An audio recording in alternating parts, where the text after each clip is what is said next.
Hello, Dr. Davis. So here I have my breakdown of the preseason macro cycle.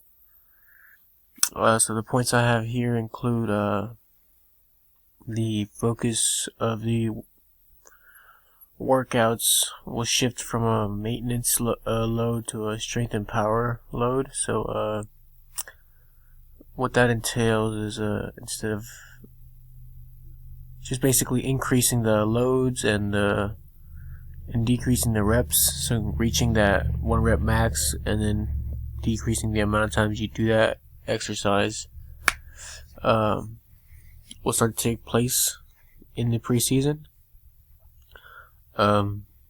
Also included that the last week in the preseason should be relatively low so that recovery can take place. Just so no overtraining is done right before competition period. And I have also that variations in training intensity and workload will vary throughout the microcycle. So varying which type of exercises and at what intensity will vary in the preseason. And then also my preseason macrocycle includes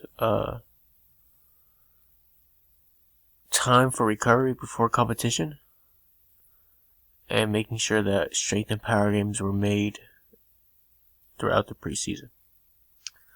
So that's my submission. Let me know if I need to do anything else. Thanks.